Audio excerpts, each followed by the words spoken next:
আসসালামু আলাইকুম। আমি মোহাম্মদ আলাউদ্দিন, পলি টিভির পক্ষ থেকে সবাইকে শুভেচ্ছা অভিনন্দন জানাচ্ছি। এখন জানাবো সুনামগঞ্জের খোলাবাড়ি হাওরের অবস্থান। বিস্তারিত এখনই শুনুন। এমন গ্রামের কথা কল্পনা করাও দুঃসাধ্য। এই গ্রামে নেই বিদ্যুৎ, নেই কোনো সড়ক যোগাযোগ, নেই কোনো বাজারও। তাই এই গ্রামের বাসিন্দারা নিজেরাই করেন নিজেদের খাদ্য উৎপাদন। খোলা জায়গা বা খলাই গড়ে উঠেছে বলে স্থানীয়রা এই গ্রামের নাম দিয়েছেন খলাবাড়ি। খড় ও বাঁশ দিয়ে মাটির এই ঘরে ঠাঁই মিলেছে কয়েকটি পরিবারের। বৃষ্টি, কালবৈশাখী, ঝড়, এমনকি প্রাণঘাতী বজ্রপাত সহ নানান প্রতিকূল পরিবেশকে মোকাবেলা করে টিকে থাকতে হয় এসব পরিবারকে। বছরের ৮ মাস খোলা হাওরে বসবাস করে বোরো ধান আবাদ করেন তারা।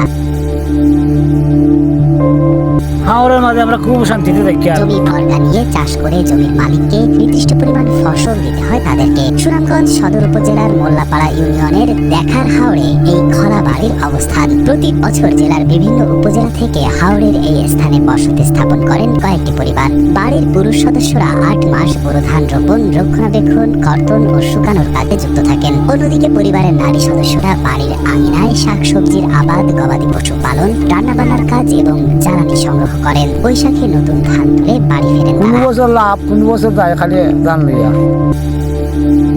খাবার জন্য চাল, শাকসবজি, এমনকি রান্নার প্রায় সকল উপকরণ নিজেরাই উৎপাদন করেন। ছোট্ট কুড়ে ঘরের পেছনে তারা আবাদ করেছেন মরিচ সহ জীবন ধারণের জন্য প্রয়োজনীয় সকল শাকসবজি।